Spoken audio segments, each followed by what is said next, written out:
I'm gonna go ahead and get the meeting started. Christie's running a little late, so welcome everybody to York County Workshop tonight. It's good to see y'all. Happy 2025. All right, so called orders tonight again. We're looking at first order of business, discussion regarding review of year-to-date 24 actuals and 25 operating budget. And I'm going to go ahead and turn it over to your friend right there. All right, y'all. Good evening, County Manager Josh Edwards. I'll go ahead and finish that sentence.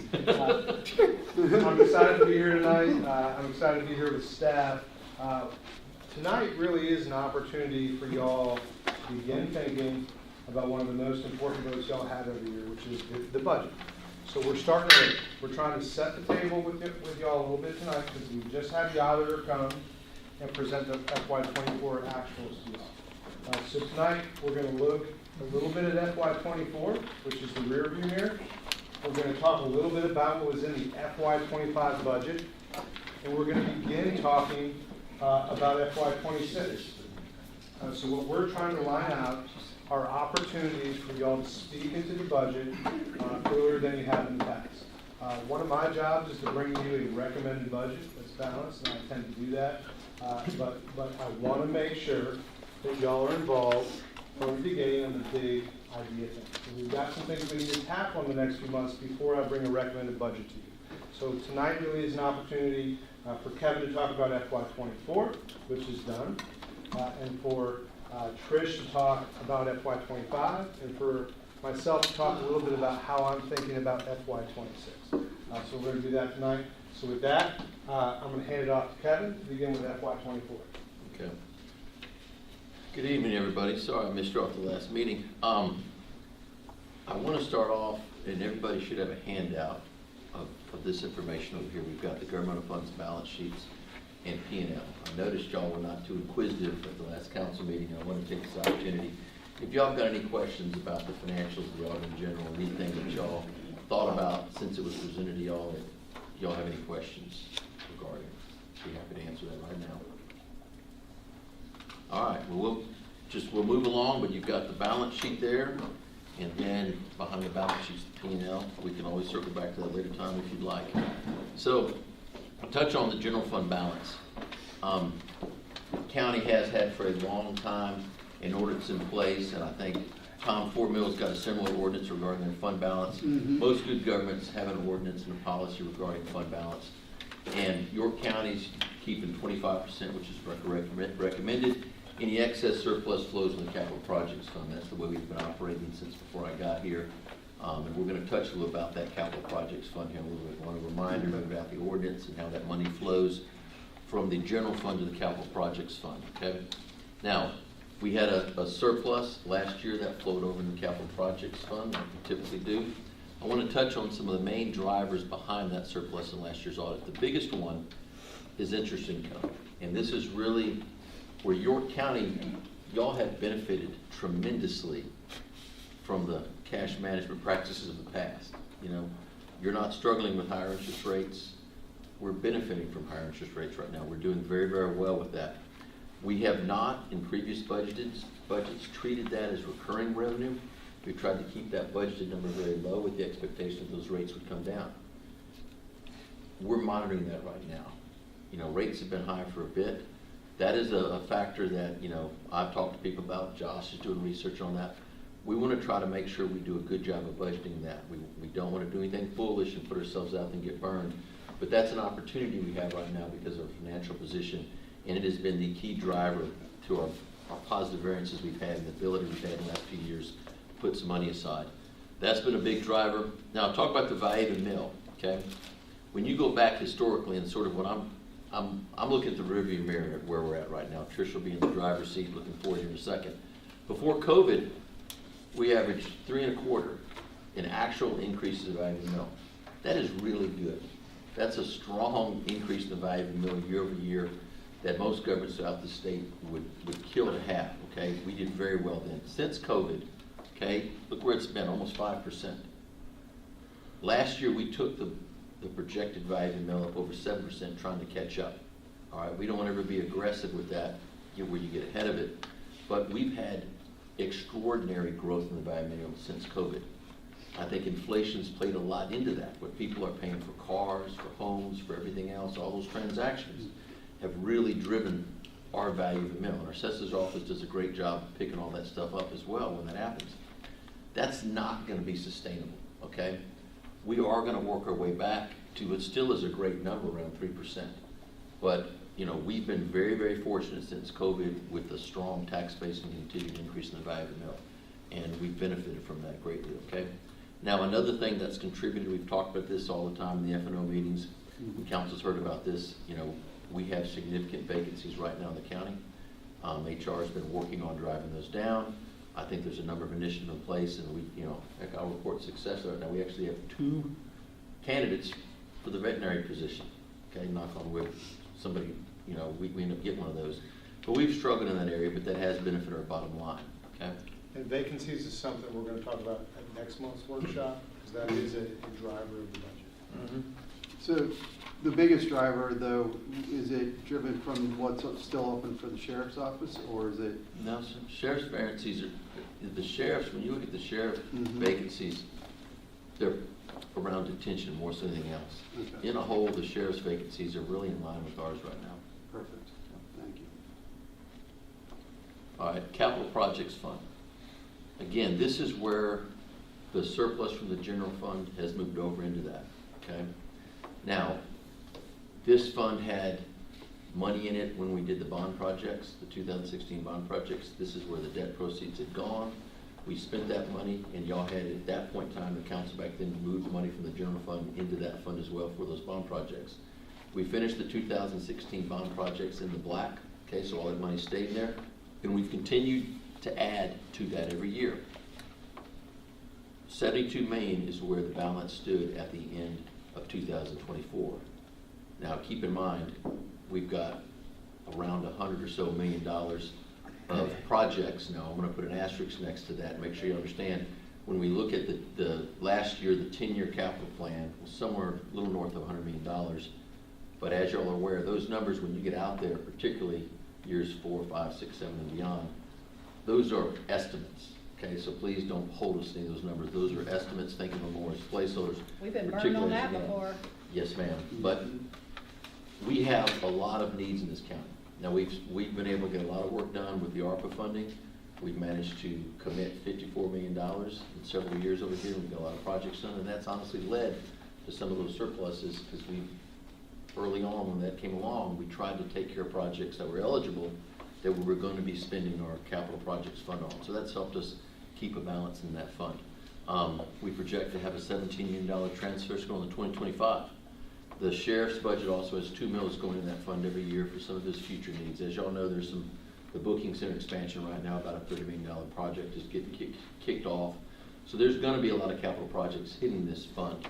Now, keeping that general fund balance healthy, having a healthy capital projects fund balance, that allows us to do things that other places can't easily do. Pennies 4, and Ms. Cox was instrumental in this, we loaned the Pennies 4 $16 million to get started on those resurfacing projects. And that started that program off with a bang before COVID kicked in place and inflation kicked in. Similar plan for the next Pennies project. That'll be on your next agenda, but we're going to take advantage of our strong financial position to start that program off as well in a good manner, okay? Good. All right. Any questions about anything I covered pretty quickly there? All right, thank y'all very much. Yeah, Turn it over to thanks. start. All right, thanks. All right, so like the county manager said, Kevin was giving us a look at where we've been, FY24, and now we're coming through to where we are now, which is in FY25. And so Kevin did a great job explaining that we're really blessed. We're in a good financial situation. We have a solid foundation. And so what I'm going to speak to council about is just where we currently are in the budget right now. Just review what was approved in the budget for FY25, and then the county manager will proceed with going over FY26. But it's good to have the solid foundation of where we've been and what we're doing now, so that we can have your feedback and have you all speak into the FY26 budget process. So first up is the growth of a budgeted meal, and Kevin did a great job laying this out. And as you can see, we've just had continuous growth over time, and this is the same from 24 to 25. It went from 6 to 7%, and so we've just had a continuous growth with the budgeted value of the meal. And something that came up during the last budget is, how is this determined, and when is this determined? And those are both great questions. And so I just wanted to kind of go over that process with council,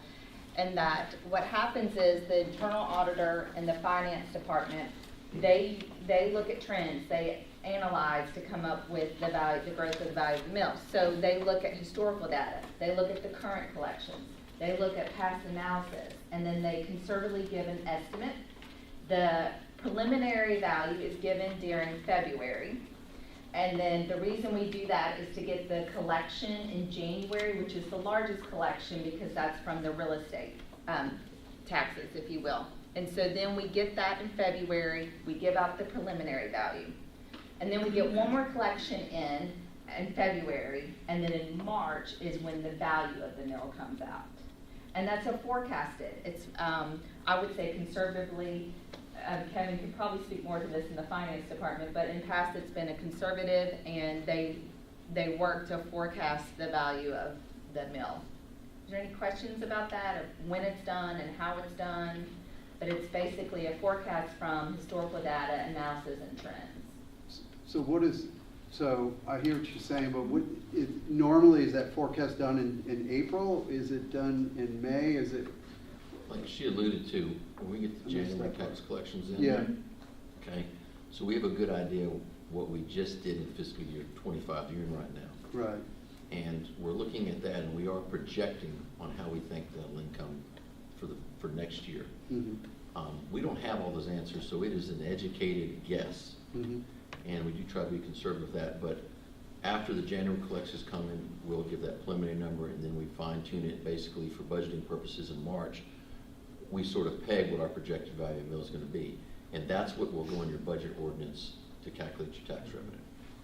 And so this is an important revenue source. So at the March workshop, that's when Kevin will do like he's done in past years and come and give that updated projection, which really is a foundational piece to what we can afford next year. It also ties to some of these other groups like the libraries, the fire districts, how they're trying to think about their budget for next year too. So it's an important step in the budget process. Yeah, and what is the,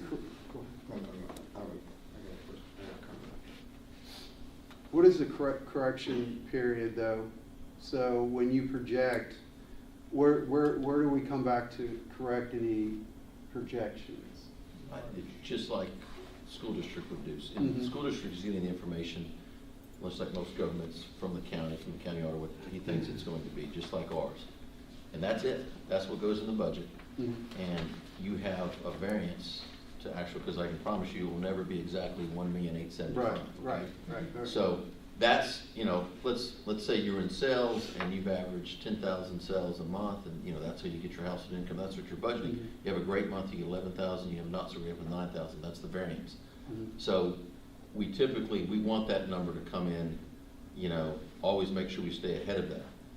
Right. I've had experiences with some governments across the state that got very aggressive with that, and it's very hard once you do that, because what you're doing, that defines to a large part what you're going to commit in recurring spending.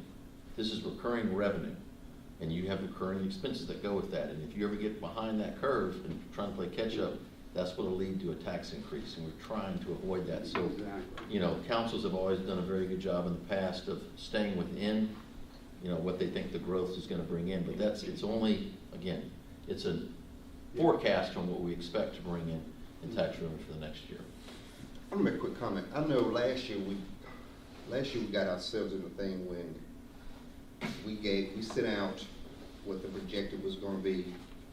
Departments came in and put their budgets together, and it came back more. The projected meal, the meal actually came back, I guess the value came back more. And the example that popped in my head when we were talking about this was the library. And all of a sudden, now that there's more funding there, And when they went and filled their budget to meet that, what was actually coming into them, this council had an issue with it. Are we giving it too late, or are we giving it too soon for them to accurately project where their need to be based on the funding that's coming in? Because I remember this council said, well, how did you add another $300,000-400,000 in there just because it was there? And this council went back and wanted to cut it. I thought that was totally unfair, because everybody's came in worth a little more. Everybody's budget went up a little more, but the only one we cut was the library. And I thought that wasn't right how we did that situation. So my question is, are we giving them information to start formulating their budgets too soon because we don't know what it's gonna come in at? Because that kind of stood out to me as an injustice to one area, but it didn't affect every area whose value and available money went up. Can I add to your statement? It's okay? So I was gonna ask the same question, and that is, how many departments actually begin to create and vote and pass a budget based off the preliminary when they know, and then I'm gonna go back to the library board, and because they know you're gonna factor the mill the next month, why would they do that? And then what happened, my recollection of the library was the board actually passed their budget in February with the preliminary. And they should have. They'd been better off if they would have waited. It was a timing thing. Yeah, Yeah. so we had, I see them working, and they pass something without us giving them 100%, hey, this is what it's gonna be. So when you've already passed it, and they say, okay, well, you came in, there's $300,000-400,000 more that's available, that's coming to you. Now they have to go back and rework their numbers, and some people thought, oh, they just threw that in there just because the money was available. Well, the same thing happened with the sheriff department. Same thing happened with every other department whose budget was based off the value of the meal. But we didn't cut anybody else's and say, well, where did you come up with this extra, how did you come up with these extra expenses, or where are you gonna spend the money at? The same way we scrutinize what the library board, the library had to work with. So that's why I asked the question, are we asking them to work, or should we not even have anybody approve a budget until we know the actual? Because So it's still not actual. no, in March. before anybody submits it. So, and Kevin talked about this a little bit, but it's about timing. So I'll use the fire tax districts as an example. Our encouragement to them is to think about the last few years and how their value of the mill increased. Right? So think about 3 to 5%, look at your historical data, use that as you build your budget. In terms of the fire tax districts, what happens typically, and we've made a couple changes towards the end of the budget process, but what we encourage you to do is if there's a difference, let that fall to your fund balance, fire tax districts, because they all need the opportunity to invest on capital stuff. So on the fire tax districts, it's not perfect either. I think, what we're trying to do is give our best estimate, and that the best opportunity we have to do that is in March. So our encouragement to the library board and others would be, wait to pass your budget as a board until closer to when our CFO shares, his projection, because that's the closest it's going to be. But it's still a projection, so it's not actual until you get into that fiscal year and you start collecting. And I'll One talk- thing that I'll say, as someone who has to answer to the public when they ask the question, it's like you hear these comments, well, spend what you have. I think in some respect, you should budget for what your needs are. Right. And, Yep, exactly. that, if it's over what you get, then at least you let council know it's over what you get. But if you budget for something, you say, this is what we need and this is it, then, that's kind of a protection to the taxpayers. And but I agree that everybody should be on the same playing field. And whatever information you have, everybody should be subject to the same information. But I do think that in terms of protecting the taxpayer, it is, what do I need, irrespective of, is there gonna be this little extra piece? Because how do we budget that and how do we look out for them? Now, the one thing that we'll move on after this, I've gotten asked a question over the years, are we being taxed too much? Because York County has such a large reserve, and every year and what we do is every year that money comes back over what we need, we kind of slide that over to the capital. So that's kind of like a little savings account, and some people feel like, is any extra being baked into what I'm being taxed so you can slide stuff over? And we don't do it intentionally, but that goes to our capital fund. Some of these departments are gonna have capital projects as well, but we don't, I guess as a council, we'll frown upon that if they're sliding funds over, because they're gonna need capital. And how do they get capital without raising taxes when they need it? Because they haven't had an opportunity like the county does to slide additional funds over. So when we have this big, huge project comes up, we tell the taxpayer, oh, it's only gonna cost this because we've been conservative, but all the while, we've been sliding money over for years. And so when that big expense comes, hey, we already got 10 million set to the side to do this. But these other areas who will have capital projects come up, they don't get the opportunity to slide that over, because we're saying, hey, it came in much higher, but we're gonna take it from you. We take it, we don't need it, so where does it end up? Over in our actual capital. Yeah. When they need it, and they come and say, we're gonna have to raise taxes to do it, yeah, they're gonna have to raise taxes, but we don't have to raise, because what we've been doing was shaving off every year because it's a surplus. They don't get the opportunity to create those surpluses, because we hold them saying, we're not gonna give you this much because you only need this. That's short-sighted thinking, because when they need capital improvements, where do they get it from?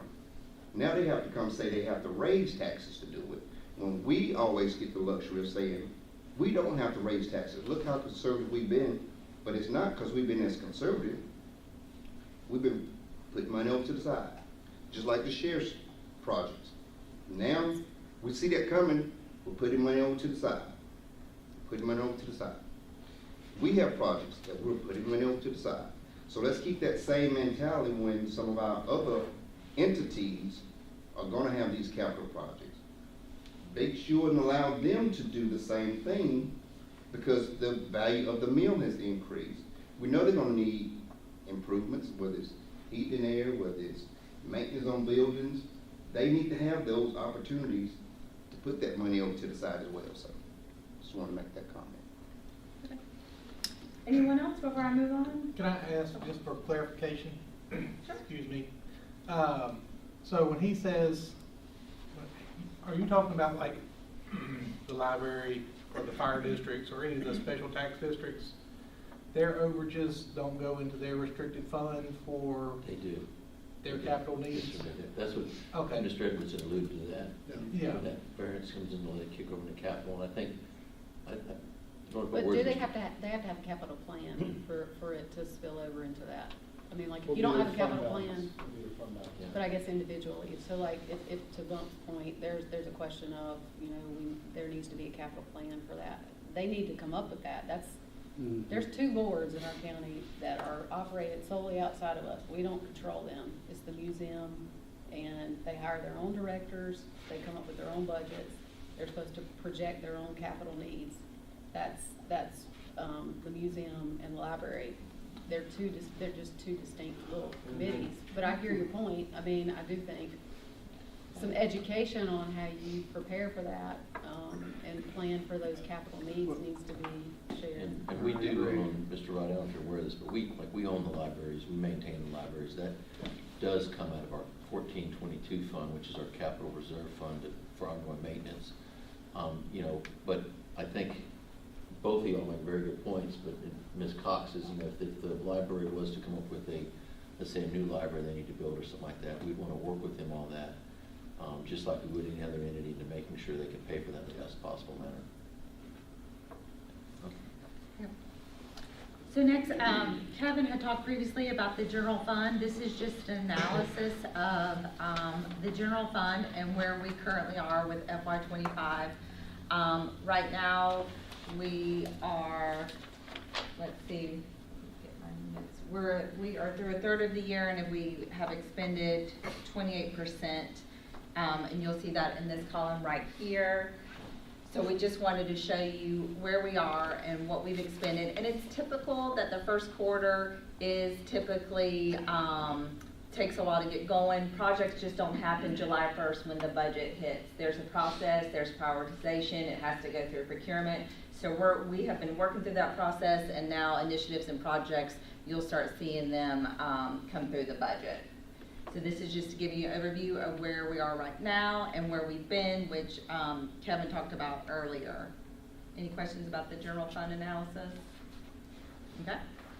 New budgeted personnel, like always, you'll have this come through the budget for council review. This is what was budgeted in FY25, and then it's down there as well. And you know, York County's growing, and so is the capacity of the organization. And so you can see that we've had 30, 40 to 20 positions, the 35 positions that we have put forth in the budget and been approved.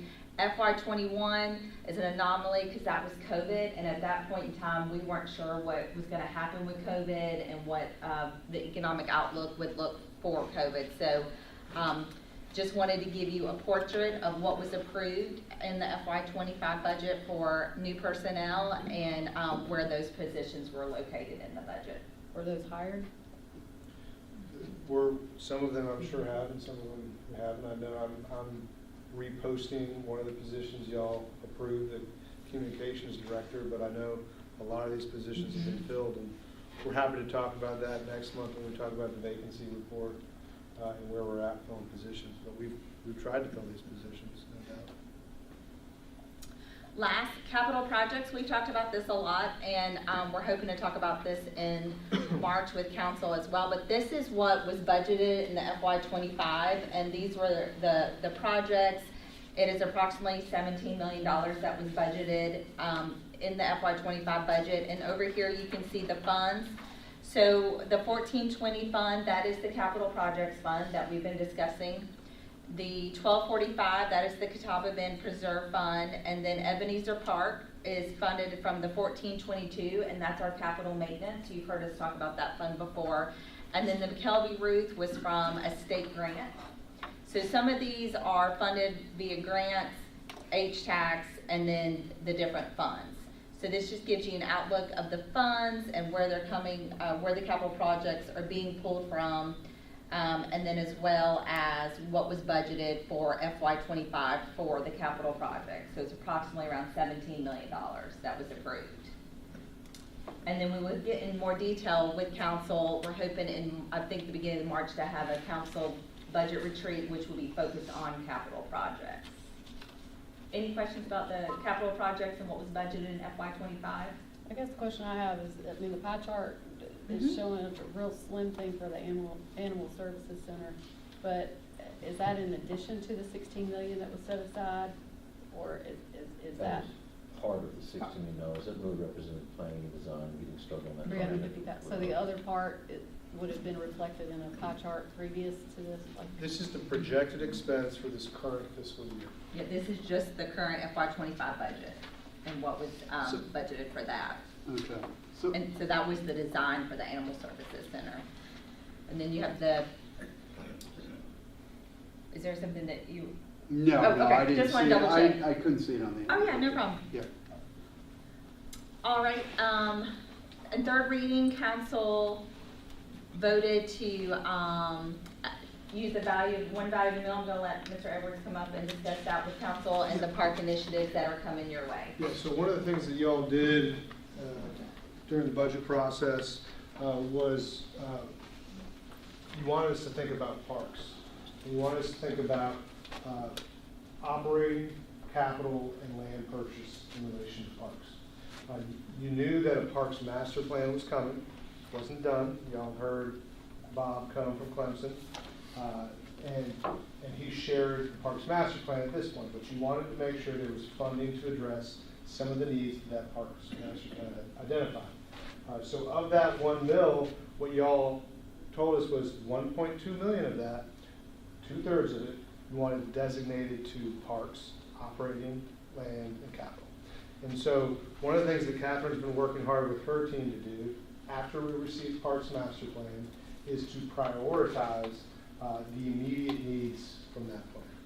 And so all I wanted to do tonight was to let y'all know that this next agenda cycle, you're going to have an agenda item related to what we've worked on in terms of the highest need. So there's really 3 levels to the Parks Master Plan. The first level is immediate. So the current parks we have that are open or about ready to be open, and so you can think about Ebenezer as one of those. We have immediate operating needs in terms of personnel and capital. And so that's the most important thing related to the Parks Master Plan. Let's make sure the parks we have that are open can operate to the level that we think they should be operating. Okay, so that's really what this agenda item in this next cycle is going to aim to do. So on this slide, we talk a little bit about what that looks like in terms of positions and in terms of this year's cost versus next year's. So you can see in FY26, what we're recommending in this agenda item is going to equal that 1.2 million that y'all set aside in this year's budget. What we expect to spend this year in terms of the personnel costs is only about $340,000. So what we're trying to time with this agenda item is hiring personnel prior to our parks busy season, prior to Ebenezer opening. And we're trying to hire a couple positions prior to Catawba Bend. And so in the next year's budget, FY26, we project Catawba Bend to be accessible and open in October. So there will be a few positions that we're bringing in the FY26 budget related to Catawba Bend. But this agenda item really is about personnel related to Ebenezer, Allison Creek, and some park admin positions, and capital items, whether that be vehicles, equipment, things like that. Wanted to let y'all know, remind you of that 1.2 million. We're really excited about the ability to get the current parks to that level. Reminding you about the Parks Master Plan, I think about it in terms of 3 phases. The first phase is this, which is immediate. The second phase is let's think about the land we own that has nothing on it and is not currently accessible. What does council want us to do with that land? What implications does that have in terms of operating? That's something we're going to be asking the committee that's over parks, health, environment, what's that last word, whatever it is, that committee, to begin to unpack in time for the budget. Because connecting this all together, y'all, we've got a CIP that we could potentially put some parks projects in one of those 1 through 5 years if y'all want us to. But those are the conversations we have to have. We're ready to bring forward immediate needs. That next level is the land that has nothing on it or is not currently used question. And then the third one, which I don't think we're going to be ready to talk about this year, is a future look to say, okay, if you look at the whole county, what are parks that we don't have or land that we don't currently own that we might want to because there potentially needs to be a park there someday. That's a future conversation. So those are really the 3 levels of the Parks Master Plan contemplated. This slide and that agenda item coming is really focused on the most immediate need. So we appreciate y'all adding that 1.2 million to parks. Staff's worked hard in finding what they think is the most important need, and I agree with them. And we're going to be bringing that forward. So that's all we wanted to hear. Questions on this park slide? Just remember, we still got our eyes on the District 4 Park. Trish, Kevin, Christie, Debbie, Tom, Watts. So that's part of that CIP conversation, right? So, and for that committee, we've got land. Where do we need future parks in comparison to the entire county? That is a CIP conversation. That's what we want to encourage y'all to have to inform our CIP. Right. Because there's capacity in our capital fund. All right. So, we talked about FY24, which is looking in the rear view here. We talked about FY25, which is right in front of us because we're living it. And now we're going to talk a little bit about FY26. So, one of the things that I've used in every place I've worked is something very simple but very helpful. So in your packet, there's something called the York County Budget Development Guidelines. I'm not going to read this to you. I could do little books on tape and maybe put it on Spotify if you want me to and send it to you. But what this is a tool for y'all to use through this budget process. It's boring, but it's helpful. And so what we're gonna be doing at each of these workshops is updating this document. This is something you can refer to, you can read on your own time, but it really lays out the pieces of the budget. My friends over in Gaston County in the manager's office, they had this same retreat last week with their board. This is the time of year that boards and councils begin thinking about the budget. And so this is the earliest piece and pieces of the budget that we can have you all think about. So if you look at the first page, this really is an introduction about how I think about what's most important and how I think about putting the budget together. Obviously, the strategic plan is an important piece of that, state and federal mandates, what we do in terms of current services, how we take care of our facilities, and how we take care of our employees. But we're trying to do all that in balancing a budget without a tax increase. And those are really what we're trying to do in terms of priorities. So the front page is all about how we prioritize, right? The second page is all about revenues and starting to cast a picture about where all our revenues come from. And so when citizens ask y'all questions, this is a great resource y'all can refer to. What we've done as staff is we put in our FY24 numbers, which remember it's closed, and we put in our FY25 projections. So one of the things that we'll do with Kevin and Trish as we get further into this year is we're going to put in our FY26 projections. And so what we project our revenue to be is how you know how much money we have in terms of a budget. So we want to make sure our expenditures are below our revenues. And that's what we're really trying to do here. That's how you simplify this budget. So the millage rate, which staff just talked about, that's the next section. And then fund balance. Another important piece is that next section. So you think about, we've got a strong fund balance. What does that mean? It means we can loan money in pennies. We can get some of these things done before we collect money in pennies.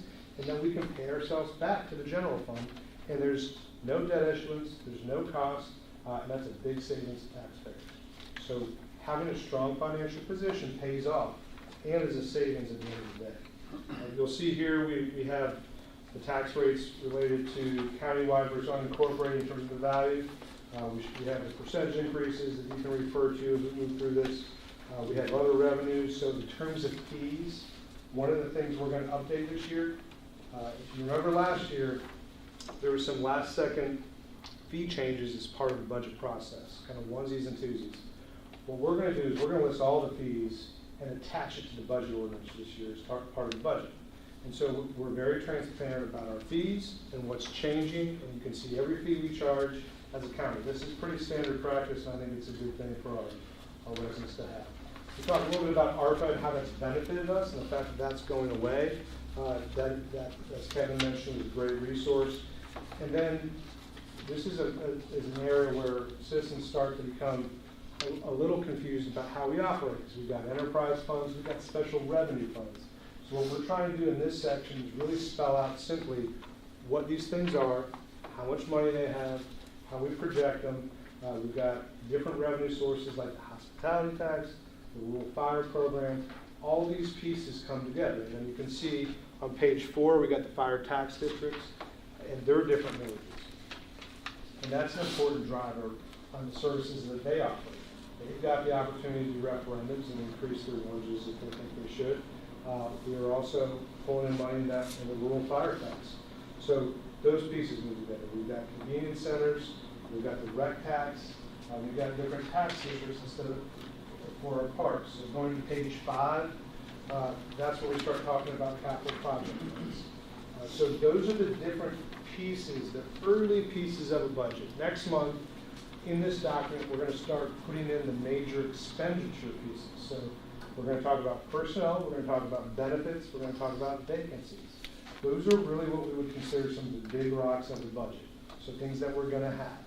So we want to talk about those foundational pieces and where the revenue comes from before we talk about new items. So this document will be helpful for y'all. It'll show you where we've been, where we are, and eventually where we're going. So I hope you refer to that.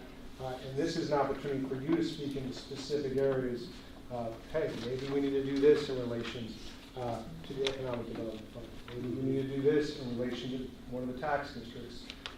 So those are opportunities. Budget process, I'm going to hand out to Trish real quick. So I just want to give an update of where we are in the budget process. So last year, we talked to council about how quarterly we meet with everyone, or all the departments that are involved in capital projects. So that's the 1422, which is capital maintenance, 1420, which is the capital, 2112, which is the water and sewer, and then the pennies. And so we meet quarterly throughout the year to discuss where are you at with your budget, any surprises, what are we looking for on the horizon for the FY26 budget. So those have continuously taken place throughout the year. And then I met with departments right before the budget process just to go over any comments that they had about the budget process. How can we as a group be more collaborative and make it more efficient for the end users and for the finance, internal audit, myself, and that was good feedback. We had some great feedback loops and discussions about the budget process, and we've done a great job, but there's always room for improvement, and so we are incorporating that into the budget process from the feedback I received from department directors. And then additionally, we trained employees on the budget process. We've had a lot of new directors come in, we've had a lot of new supervisors come in, and then there is just in general employees who want to learn about the budget process. So I put on a day training where they come and they learn about the budget process. They see how I look at budgets, how I analyze them, and pretty much just walk them through from the beginning of when we first send out the email to the very end when the budget's done, and let them ask questions. So that's been helpful in educating and providing feedback to our employees on how the budgets are created throughout the county and keeping them informed. So we asked for the budgets to be done sooner this year than we have in previous years. Staff did a great job. In November, we went out and asked for the for the capital projects request for the FY26 budget. Staff did a great job getting those in for each fund. And then in December, we went out and asked departments to submit their budget requests. As you can see, we're coming to council earlier because we're getting this information, we're already analyzing and looking at it. The next steps is what we're going to do is we're going to conduct budget presentations in February. So this is new for department directors. What they're going to do is come in front of management and present their budgets and tell us what's a priority, why they're asking for this new personnel, this is a new initiative, items like that. So that's something new within the budget this year, and it's a great way for us to continue to learn about their budgets and their priorities. And very typical, this is what we've done in every place I've worked. Okay. Yep. And so, as you can see, the county managers brought that here, and I think it's a great idea because I've heard from department directors, this way they get to give their feedback and really let us know in management, here are my priorities, here's what I need. And here, if we don't get an FY26, you know it's coming in the FY27. So I think it'll be a great feedback loop for the county and the education forum. We're right now reviewing the new personnel and the reclass requests, getting those ready for management to review. The assistant county managers and the manager and the HR are all going to provide feedback for that. Capital requests, we're getting those, sending those to the assistant county managers and the managers to review as well. Currently, we're building the digital budget book, so when the FY26, the goal is for it to go live online, not as a PDF as it is now, but it'll be a digital budget book where residents, council members, any stakeholder can click on a department, see their specific budget, see their mission, their values, do the general fund. It'll break down the revenues, like that pie chart that's in your packet. So it'll just be an easier way to tell our story. You know, the budget ultimately is the best communication tool that we have. It tells our story for York County.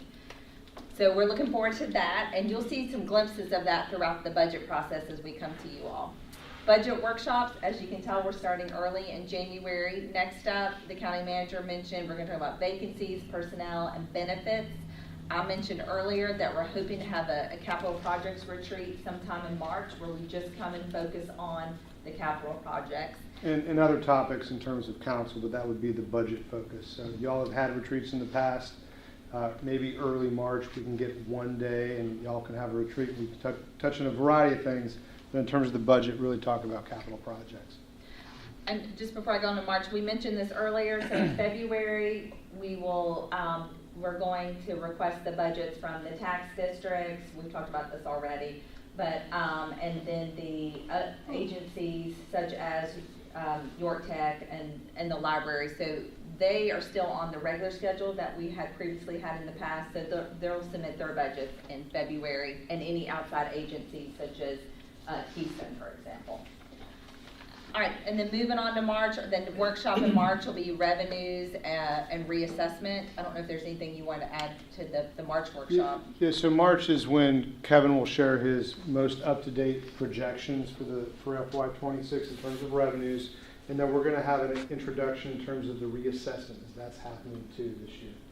So that's a moving piece to all this. And our director, our assessor is going to be here with Kevin, and we'll give you an intro into what we can expect related to reassessment, how we do it, how it works, and how we're going to keep you informed.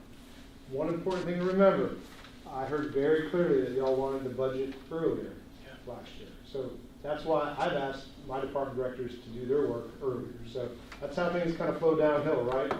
So the last meeting in April, I will be presenting my recommended budget to y'all. So you'll have the budget then. The first reading will be the next meeting. So you will have that budget earlier. You'll have it in April. We can start talking about it. But really, my goal is that you don't have any major surprises, that you've heard about the big things from me, from our team in the manager's office on the front end. And so you're not surprised, but you understand why it's in there. You might not agree. You might want to do something different. But at least we've had communication on the front end. That's why I want to make sure we do. And that starts tonight. And we kept it to almost 45 minutes, which was my goal.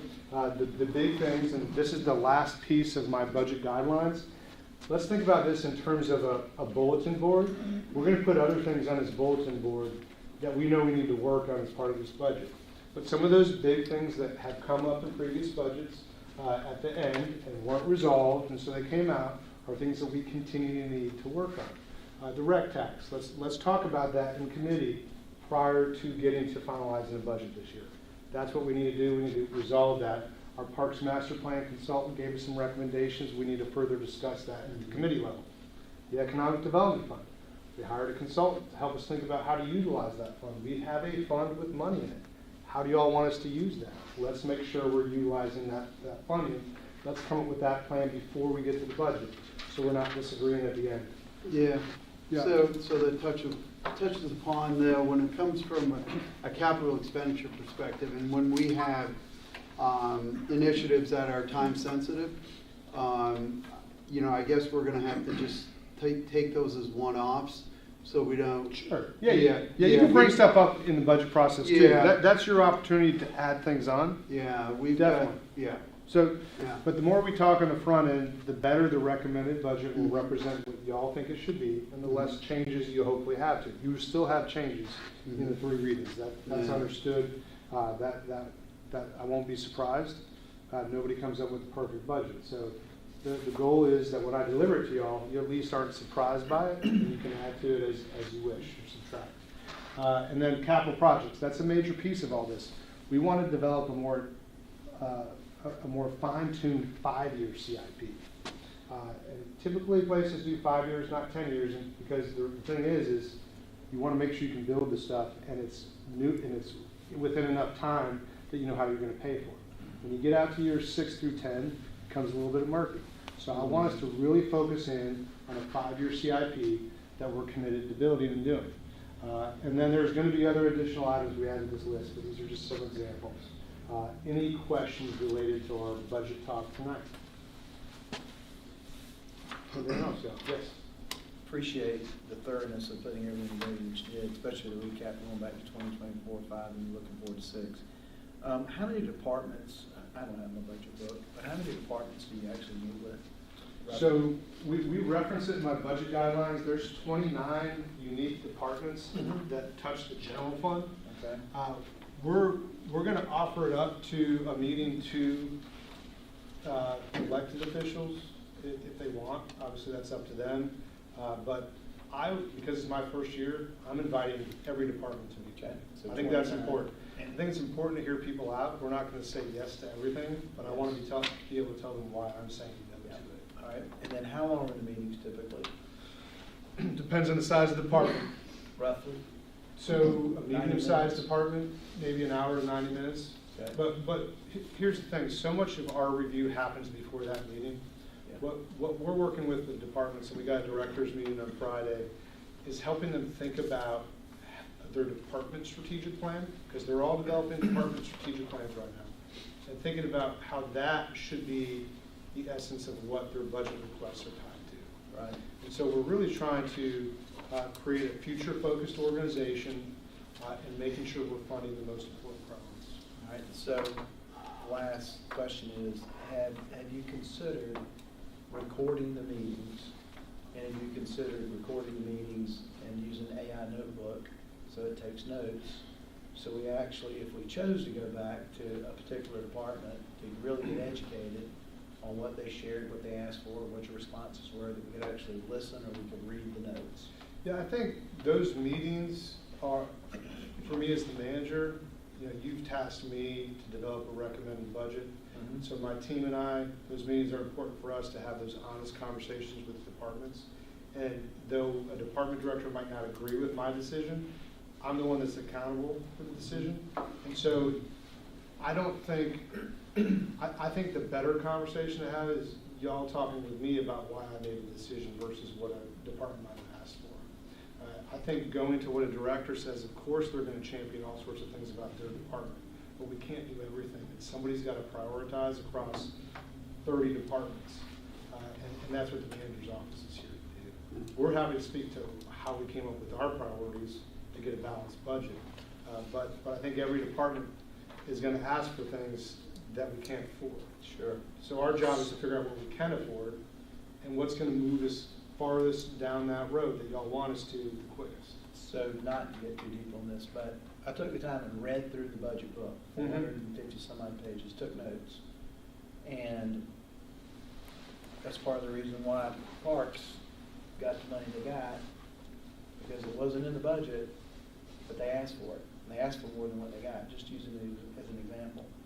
So it would have been helpful to have heard their request and why they wanted the money, except for the little bit we're able to read in the budget book. So I understand what you're saying, but sometimes there are circumstances that allow you to further educate yourself. Sure. I know today, in a lot of meetings I'm in, we take AI notes and we video, and we save that. Yeah. We archive it to be used for just this purpose. If you wanted to go look at something, you could. If you don't have it, you can't. Not saying we should, but things are changing quickly. Yeah, I think just our role of government, staff report to me, and then that's my job to report to y'all, right? So I think if y'all are going around to staff to figure out what you're asking for that didn't get funded, based on what you saw in the report, I think that does create some misalignment. So my recommendation is always going to be, you know, work through the manager's office. You see, you know, for example, maybe we got asked for 50 FTEs, and in my recommended budget, there's only 25. So the conversation is like, Josh, why did you not approve 25? Yeah, I appreciate what you're saying. And I'm happy to have that conversation. But the fact of the matter is we can't do everything. And so we've got to come up with a balance. And what I use, that balance really is the strategic plan, which is what y'all are speaking into. And so thinking about where y'all get to speak into it, it really is that high level of direction, and these are the things we want to accomplish. And then our job is to tell you how to do that. And we can disagree, and you could add positions, but all my directors know that if y'all call them to ask them budget questions, they need to call me or their direct supervisor, and we need to be on the phone and in that meeting with y'all. Yeah, I agree 100%. Because you're putting, not that you did this or would do this, but you're putting that director in a tough position, because I'm going to be upset with him. Because I've made my decision, right? And as long as they know why I made it, and there's that feedback loop, and that's just the dynamics of management. So Josh, once you've done that though, you know, we've got just so much going on, right? Right. And what you're doing is amazing in your team. I think the clarity of ranking and understanding what are our top priorities out of the work that's being done. I just want to make sure that we don't take on too much where we're not actually hitting our top priorities. Right. And accomplishing what we feel is ranked the most important things. So I just don't want to have things get lost in the process when we try to take on too much, you know? Understood. And the other thing too, this document here is great, and reading through this, I think the public can really glean a lot of value from the understanding of how we look at things. So I know you mentioned you're gonna do an audio on this. Bestseller. Bestseller. That's right, an audio bestseller, but I really think a short audio on a couple of these, on some of these conversations where people can just go on the site An explainer. and explain it. Yeah, some governments do that. That'd be Yeah, cool. I We think could it do would that. be a big value. Little budget FAQ. Right. Let's break down the hospitality tax. That's right, that's right. So I want to throw that out to you. I like it. It's a great idea. Hey, Go ahead, Tom. Any other questions for management? We do have one other item. yeah, I was wanting to ask, during the height of COVID, and when the economy got real tough and whatnot, did that drop any millages across the board or anything, the way the money was? No, sir. How? Y'all remember when COVID got going, everybody thought it was sort of panic button, and all that stimulus money went out. And I don't know who's on council, I think you were, and I get handed out a little meme. Remember Baghdad Bob? It was like this, it said, you know, we're gonna win. I said, no, don't, trust me, there's no inflation coming. And it was gonna drive up inflation, but you didn't see the economy dip.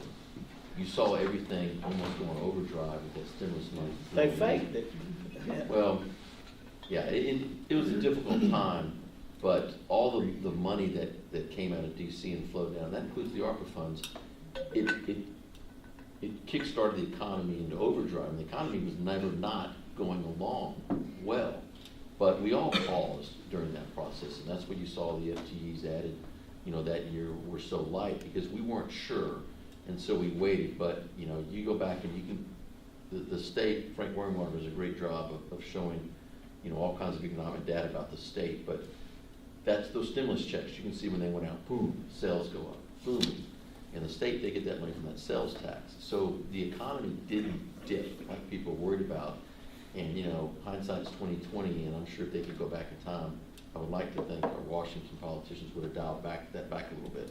Well, but the reason I'm saying that, because as we're doing this and and since we are in a transition year, and who knows how anything, and more so not this year, but going into next year is probably when a lot of this stuff's going to catch up. And Josh and I had discussions, there will be recession at some point. Oh, it's coming. And, you know, I alluded to not getting ahead of the curve on your value of the mill, because when a recession happens, you know, last time York County had some really difficult meetings where people got laid off, and I mean, it was a bad time. You want to prevent that by, again, staying on the right side of your revenue projections. You want to be overly aggressive and overly optimistic. You know, those are all things that, you know, are talked about, discussed, and I can, you know, assure you, I mean, Josh today was talking about interest income, and I'm impressed and happy with what he's looking and reading and enjoying the philosophical discussions we're going to have about those topics. But, you know, I mean, I think y'all as a council should understand, I mean, we're in a very good place, and you hire a manager that's got a lot of experience with budgeting and finances, and it's enjoyable to have these talks and discussions and planning. And, you know, I know y'all always worry about stuff, but, you know, I hope y'all walk out of here knowing we're in a good place right now, and we're gonna make sure we stay in a good place. Well, I appreciate staff, and for the presentation. I think it's important for us to understand it, and, you know, Andy's new to the council, for him to get, you know, we're bringing you in with fire hose, to get the information and be prepared so that when we hit the budget meetings, they're more meaningful. We do have one, if there aren't any other questions for staff on the budget, I understand, okay. One question. For your, when you talk to the department heads, Mhm. and they give you their projected, or what they would like, and then do we get the summary of what they asked for in yours, or just yours? So Kevin could speak to what was given in the past. What we're trying to get to is a budget document that shows everybody's budget by department. And so in that document, we'll have one for the recommended budget. It'll show what's new that's going in there. In terms of positions and other bigger things, you know, we can generate reports to show you, hey, this is the need. Because when I got here, you know, everybody does it differently depending on the type of year we're looking at financially. But since I'm a new manager here, what I ask directors to do is ask for what they need. I let them know you're not going to get everything you ask for, but I do want to know what you think you need to be successful. I don't want you to just ask for the things that you're going to get approved. And so what we'll have is this opportunity to look and see what our directors think they need to be successful. But in terms of every line item showing what we didn't approve, that might not be the best resource, but the bigger pieces like the personnel and the projects, the process, the new programs, those things we're happy to share with you, and we can think about the material to do that. But the little things that... Yeah, I'm not talking about the little thing. Mostly like if a department asked for 50 employees Yeah. and you did 25 employees, would we see that they asked for 50 and you're only approving 25? Yeah, we'll So that we give can you that. understand that? Mhm. And or, as you were discussing, we don't want to go beyond, but maybe have a couple optional items that are just floating there when we're discussing these, in Mhm. case we decide as a council that we can somehow add to it. Yeah, so that's what Watts was alluding to earlier was, you know, he could see what somebody Right. asked for. And so if that's a priority for y'all, then yeah, you could totally say, let's try to do that. Well, we do see, Yeah, I it's didn't- in our notes in the budget book. Yeah, That's so, my point, but I it's think what I'm hearing previewing from the management version. though is that they aren't gonna issue the budget books as we normally see them. I personally would like to see a budget book, but I think that getting the summary is probably more, Oh, we're gonna see. a Look, I different type spent of budget hours. book. Yeah, I did too. and so, if y'all are council, if you want to go line by line, you can, but visually, what you're looking at there is a line item budget, and you don't know necessarily what's all in that line item. And so what we're going to try Or to if they've do moved. is give you a better summary about what our departments have in their Let's try it budgets. that way. And you can always dive into the details, and we're not going to keep it from you. What we're trying to give you is the best resource. And so you can have both at your disposal, but I always think a higher level summary is going to get you what you need quicker. But positions, programs, those things, we'll have the full list for you in a summary, so you can see that easily. And, you know, it was almost embarrassing last year handing Josh our budget book. It's antiquated, and it is a lot of detail that is really below the level you want to be at. I think, you know, say water and sewer, you got specific questions. We can drill down always into those things. We have the data, but you need to be at a much higher level than what you've seen, because, I mean, it's almost impossible to read that, and you can get caught up into the weeds on things as well. And so, you know, I think what Josh is doing is really taking it to the next level with the information we're providing council. You're gonna have the appropriate information to digest. You know, you're eating the right types of food, you're not getting caught up in the stuff that you don't need. And, you know, I think it's the next step in where this budget process needs to go, but, you know, to both of y'all's points, the detail's always there. Yeah. Well, I'll share this. The notes, what helped me more than anything was to read the notes and the justification behind the request. Yep. That was powerful. That if I had this piece of machinery or I had this person, it would say X amount, I mean, you could read between the lines and see what they were trying to convey. There was a cost benefit analysis done, and there was a reward at the end if they could get this money. And we'll have that information, but in a different format if you want it, right? So what we're trying to do, and Trish has helped initiate this with IT, is we created a digital form for departments to use. And so we're getting that information in a different way. It's still in those notes, but that's not the best format. So think about it in terms of if somebody's asking for a position, you've got a 1 or 2 pager about the position instead of a notebook with different lines and notes over here, but you've got like all you need on one piece of paper. So that's what we're trying to move to. And we can have a packet of sorts related to positions and certain thresholds of things that I think would give you all better information than the notebook. But, you know, We won't know till we see it, but it sounds like. yeah, we're working on it, but we're open to. We gotta pass the budget, and Yeah. you just pass it, or you're informed on what you're passing, and that's Yeah. ultimately what I want. I want Yep. to be informed on what I'm voting on. You got it, and we'll get you whatever you need. So we're not saying we won't, we're gonna give you different levels and try to do it in different formats, so it's easier for y'all to get what you're looking for. Okay. Any other Thank you questions for explaining. on Yep. the budget issues? All right, so a couple of things that I thought would be helpful to do, for housekeeping are to, and y'all just take one and pass it on. Sometimes I get messages from council like, I didn't know I had this meeting, I didn't know I did this. So I asked Karen to put this together. This is a list of all, and make sure you pay attention to the back. This is a list of the council meetings.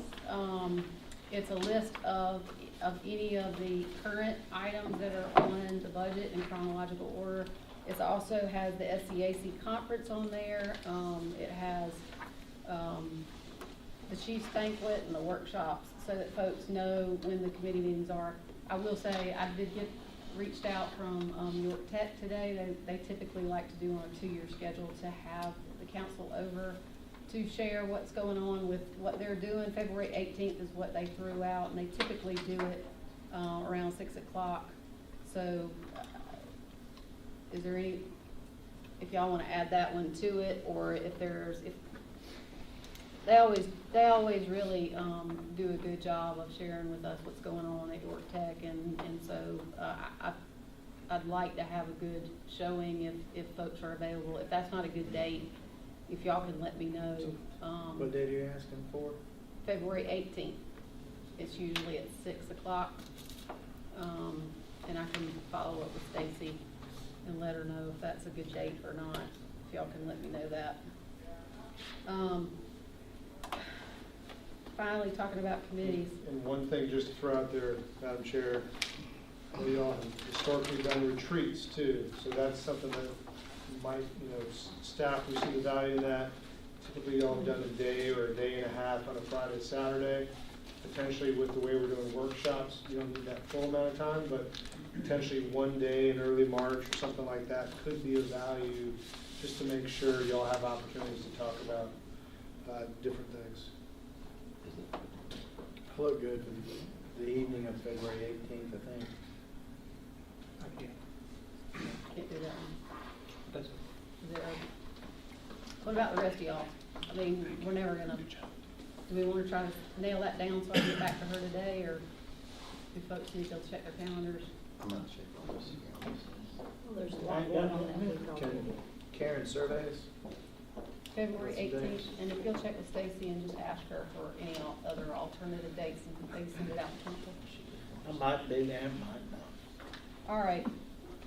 The last thing I wanted to do was to share so it's important to me that our council meetings are productive and that they're efficient. And I walked out of my office leaving one thing to another, so I've got half of my notes on my phone and half of them here. But what I did want to do was kind of start us out. We have a new year, a new slate. Start us out and kind of set forth what I see are, and I talked with Josh, and I also asked Karen to go back and take a look at our council meetings and help us figure out what is it that we currently have pending in the current committees, and so that everybody knows what's there, and it's important to me that every council member knows what are we sending to committees, because it is a waste of our time if we send something to a committee and it comes back and the rest of council says this is not what we asked for and this is not what we're looking for and we went too far.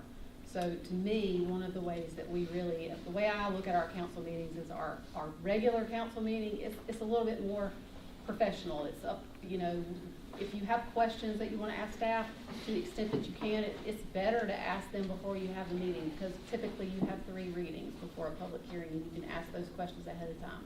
If it's something that's going to a committee, committees are easier to do the back and forth. So when we get into a council meeting and everybody wants to ask a question, they say, hey, what do you think about this? Or what do you think about that? And you're talking to a council member, that creates a little bit of an issue. So, I wanted to kind of share with y'all how I see it. If y'all think that I'm looking at it wrong, I'm willing to take feedback and y'all share with me how we move along. But what I'd like to see us do is to make our council meetings as efficient as possible and to use our committees as a way of really trying to vet some issues and hopefully, kind of respect that it's not always going to happen, because we have 7 different people with 7 different things going on. But but I've talked with Josh, and I think after this last meeting, there were a lot of things. Obviously, this rural zoning is a top priority for us, and that's gonna be in planning. But we've talked about ways to make it more efficient, more clear. I think it's no secret that, one of the reporting out of the committee was, we weren't really sure. Some things had been referred to committee, and we didn't know why they were referred to committee. We didn't know what problem they were trying to solve. 3 out of the 4 items were referred by staff instead of council, so we kind of, and a lot of those referrals were made at the end of the meeting at non-agenda comments. I'm finding that that's not very effective. I think the best way for us to do this, and I'm hoping that we can work on this, is anytime there's something that we feel like we need to refer to committee, if y'all can share with me ahead of the council meeting and say, this is something that's important, I want this referred to a committee. I want to get 4 council members to say, that's worth studying it. I don't want to waste staff time, I don't want to waste other folks' time on something that we don't even have 4 folks to agree with. So if y'all will share that with me before the Wednesday council meeting, then I can help try to figure out, how do we address that in a better way than just a last minute non-agenda comment thing that comes out of nowhere, and then we don't have it framed right, because everybody's tired at the end of the meeting, and it's just like, throw it here, and we don't know what we're really trying to deal with. You raise your hand, Bob. Yeah, I want to say, we've always got the minutes or the updates from committees at the end of the meeting. And I know there was concern about what staff brought to the zoning planning, but we covered what was sent to planning and zoning, but staff brought those other issues Right. that they presented. Three- So if there was an Exactly. issue, there was an issue with staff bringing things to the committee meeting, not when it was delivered, how it was delivered, because Exactly. we've always done committee updates at the end of the meeting. And so one of the things that Josh and I talked about, how do we make this better? I think it's gonna be our responsibility is gonna make sure that if y'all will share with me ahead of time, what is it that you wanna have done so that I can help figure out how to deal with that? And then also on the back end, when something is referred to committee, we know what that scope is so that it's clear and all of council's aware of it. Nobody's surprised that something's coming out of committee that they weren't aware of. And I think Josh's suggestion was really good, is that what we'll do is we'll make sure that we have the specific charge to the committee so that we know what the scope is. And once the committee meets and either makes a recommendation on that, staff will generate a staff report. And the chairman of that committee will sign off and say, yeah, that's what we did, that's not what we did. And then council will be able to have that in their council packet when a council committee report is done. So it's something tangibly that we can take a look at, you know, and it's a little bit more meaningful instead of it being just, you know, out of the blue. So I think we all, 7 of us, we have 7 different opinions. I think the key is we need to have 4 people that are willing to study it, because there's a lot of problems. But how do we make sure we do that in a way where we can track it and that it's reported back so that we all understand it? Well, I'm glad we're saying 3 or 4, because the last several years, we've had one person say, send it to committee. Not picking on Wallace, he likes to send a lot of stuff to committee, but it ends up in committee. And some of those things, I'm like, I want to take it to the committee. That should be a full council discussion. But if we're gonna say 3 or 4 or 4, let's make it that. Let's don't have 1 or 2 say send it to committee. I think we start to waver on some things. If we need to change some things, I say we're gonna change them. But I would like for it to be at least 3 council members. And I think we did have a rule one point in time that it had to be a couple council members to send something and not just 1. Maybe not 4, because if you got 4, you already got something passing anyway before it goes to committee. I think you send things to committee to work on, to hammer out some stuff. And when it comes back, it may come back 3-0, it may come back 2-1, but Right. if it comes back 2 in opposition to 1, that's not even going to make it back to full council anyway. So as we, and here's what happens. After a meeting, we're like, why are we here so long? Why is it taking so long? And then I'm like, you know, so I'm gonna make sure our council meetings that we're running efficiently. and I may step on some toes, and I'll talk about this in a minute about decorum and how we're gonna move things forward. Committees is where we really need to try to get things done, and you know what, it's not always, I do think committees need to think about what the rest of the council is looking at, but I think the idea is if there's something you want to go to committee, whether it's staff or whether it's council, if you'll bring it to us, let us look at it, let us figure out how it needs to be crafted so that we can make the charge as clear as possible, so that the committee has clear direction and is not doing something. Nobody wants to waste anybody's time, and we want to move forward. So I think that's a good solution, is to have those staff reports so that we're all aware that. So, Christie, let me ask you Yep. real quick. Though I agree with you. I mean, I think if when it comes there, we have 3 people agree that it needs to go to committee. We define it and we make it very succinct on what the ask is, so we can accomplish what the ask. But Yeah, I- general stuff like, let's talk about this topic is not helpful. It needs to be, what is the problem we're Right. trying to solve? What is the specific Well, issue? right, because we've got, I mean, by us doing that though, we're gonna be able to get more accomplished for the people of York County by being very succinct with the ask. But are we looking to do the same thing with staff when they have something, instead of just delivering it to planning or bring it through us and having that be the same process? Yes, and I think the goal here really is better information sharing and communication. Mhm. And so if we have something that's staff initiated, what we'll do is we'll work that for me, and I'll bring it to y'all, the chair, in a similar way, and then y'all will be the ones that decide whether we talk about it in committee or not. Because maybe it's not something we need to talk about in committee. Maybe you say, hey, let's work on that and bring it forward to the agenda process. And maybe that frees up y'all's time to do other things. So I think that's the opportunity we all share on the front end, and there's a clear funnel for how these things are going to work through. Then we can make sure the committees are getting the work done they need to get work done. So y'all know, I'm the nerd. I spent all night, I went through and I looked at all the other councils and how they do these committees, and I think that what we're doing actually is pretty good. I mean, nothing's ever perfect, but the system we have, and some folks don't know this, we have 6 standing committees. And under the rules, no council member can chair more than one committee. And so you got, it's a puzzle piece. And so then I get requests from council, and I'm like, I don't want to be on this committee anymore. Well, I mean, we need somebody to be on this committee or we need to get rid of the committee. Or I have folks say, I really want to be on that one. Everybody wants to be on that one.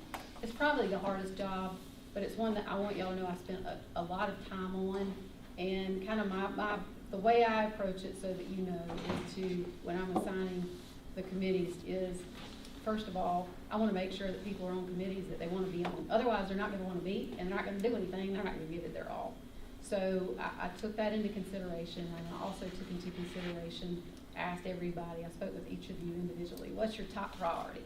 And you guys know your top priorities conflict with each other. Everybody has different things that are going on, and that's fine with me as long as we have a balanced committee that's kind of bringing forth the issues, and we feel like that it's been vetted, and that there's a majority that's going to support that. That's kind of what I'm trying to look at. Nothing's ever perfect though, because we have 6 standing committees, and then we have 3 outstanding committees, and then we have the complications of some folks' work schedules don't allow them to meet at certain times, and so I just want y'all to know that I did spend a good bit of time on this. Nothing's perfect, but I hope I didn't make any typos, but I am going to share with y'all, if you'll just take one and pass it on. These are the committee assignments that I've come up with, and what I did was also include the definition of the committees. I think some of us think that the committees cover things that they don't. So these committees, there you have it. That's what the committees cover. That's what we're going to move forward with.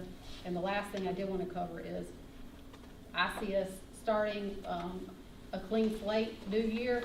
However, there are some things that are currently on the committee that have already been pending after talking with them.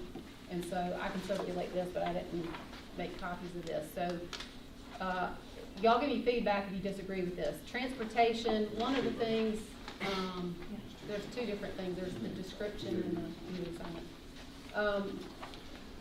The transportation, committee, that's everybody on council. I think it would be a good idea, and Josh and I have talked about this, to go ahead and meet once a month for a while. We do have RFATS reports that I think it'd be helpful for y'all to hear, for those of us who have the privilege of serving on RFATS. For y'all to hear what's going on with those committees and get a report back. We also have the C funds and a pennies update, because I do think the community is very interested in us making sure that we get these committees, these projects done within the time frame that's allotted. So the more that we keep that at the forefront, I think that'll be good. F&O items that are currently there are local preference statute, personnel policy review. That's something that we have to wait on legal to come back with. That was the holistic review. And then we also always have the ongoing board appointments. Economic development, we have the discussions that are the reconstitution of the board discussion, FELO incentive policy review, small business toolkit, stakeholder engagement plan, and the top industrial sites for the ED funding. Public Works, there was some discussion about the animal shelter and how we look at that capital. That may be brought through budgeting, but there were some staff proposals that have not been referred, but that some folks had requested. Justice and Public Safety, one of the main things that they will be looking at is the 5 and 10-year plan, and just making sure that we bring folks along with that. And that would be both fire and EMS. Right. And I can circulate this so that everybody knows kind of what's standing there. And Karen's going to do is helping keep track of these things, so that if anybody wants to ask about that, they can do it. Health and environmental, reviewing the recommendations from the Parks Master Plan, and informing the park goal initiatives, setting those priorities, and then we do have to tackle the recreation funding as well. Planning and zoning, this is one that I do need some feedback. When I was talking with Josh, the 3 items that staff had asked, and they were referred in September, November, and November, the minor subdivision look back, the nonconformities, and the wall signs. The question I asked was, are there specific problems? Are there, how many nonconformities are we talking about? I think the agreement was those kind of dovetail in with the rural zoning issue that we're looking at, which is really kind of the top priority issue here. He's going to share with me any feedback on whether or not those 3 are holding up anybody individually. Otherwise, it's probably best to table those and let's do the code. But Debbie, you and I can talk about that. And Tom can share some information too. We can do that offline if you want, Madam Chair. Minor subdivisions in non-conforming have already been sent on from committee, as Debbie shared the other night. And so those are on their way to the Planning Commission. And so one of the things, as we think about this as an opportunity for how we might do this in the future, is y'all would get, when Debbie reports out, a more comprehensive staff report along with that before it goes to the Planning Commission. Right? So this is how I've done in other places. Y'all will see that staff report, and before we send it to the Planning Commission, y'all will be able to speak into it and say, well, actually, we don't think that should go to Planning Commission. We're not interested. And so conceivably what might happen now is y'all have heard the report. Those are going to go to Planning Commission. They're going to make their decision. It's going to come back to y'all, and then y'all would say no or yes. Right? So the opportunity is for y'all to give your feedback on the front end, and make sure it's something that y'all really want to do before it goes to the Planning Commission. That's what a staff report can help with, and that's what we're going to try to add to this process. Those 2 have gone. We're more than happy to talk about the importance of those three items. Wall signs is something that the committee's going to talk more about at the next meeting, if y'all so choose. I think the question that I've probably put on the agenda for council is, are those, I requested some help knowing why are we doing this, how many people does it help, what are the issues.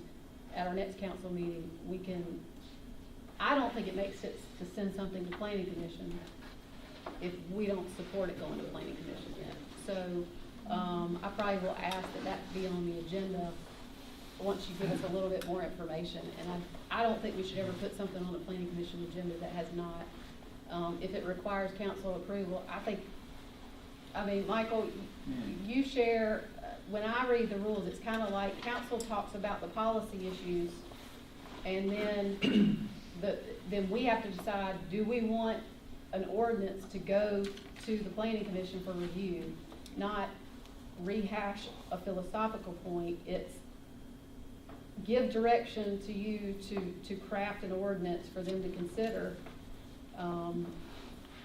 That seems to me that there ought to be something from council when I review the rules before it goes there. It shouldn't just be an automatic, it's going, because we didn't authorize, you know. I think it's a waste of time. Happy to outline the process, but yes. Yeah.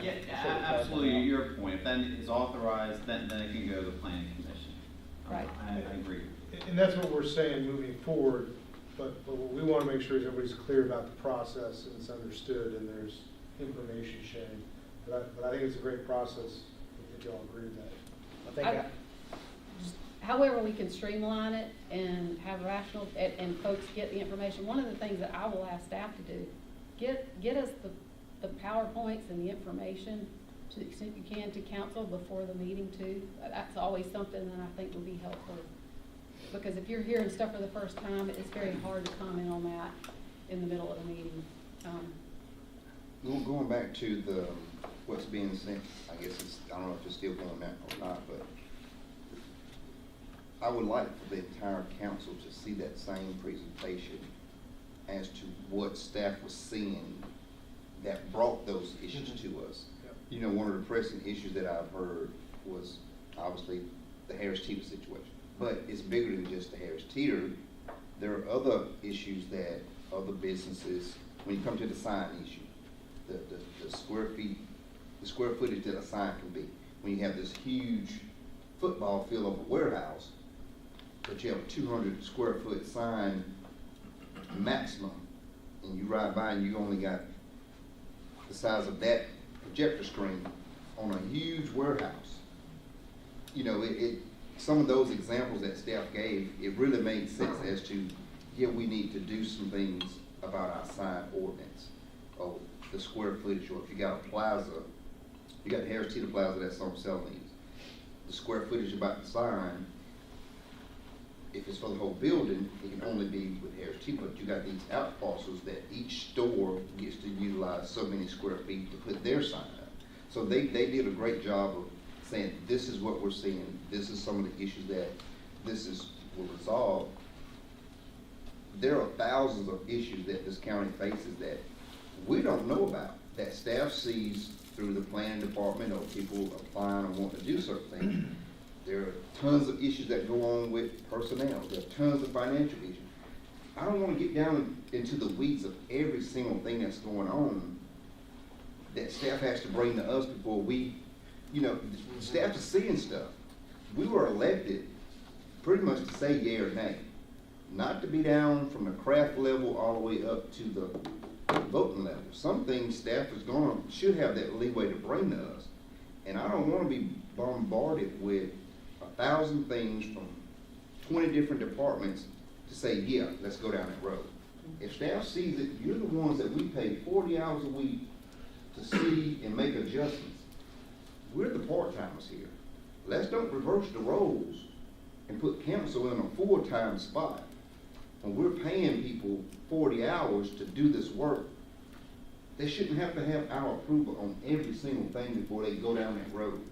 I think we're handcuffing staff if we take that approach, because this council here, we don't know all the financials, we don't know all the employees, we don't know all the policies, we don't know all the ordinances. For us to say, yeah, go work on it. I wasn't elected to do that part. I think we should be the common sense of saying, yeah, let's approve this, and not so much let's change this, because staff is the ones that see the day in and day out what's given, whether it's the builder the rub, whether it's the zoning that gives the rub, whether it's what we need in public works that gives them the rub, whether it's animal shelter, finance, parks. It's too much going on for us to wait and give the okay for staff to start something. we should be that middle level, because if we wait and give the okay, we're in the weeds. This council needs to rise up a little bit before we get involved. And I think we will function better, we'll be more efficient, because if we had to tackle every single issue that staff sees and be the catalyst to start it off, we won't have time. I don't And have time.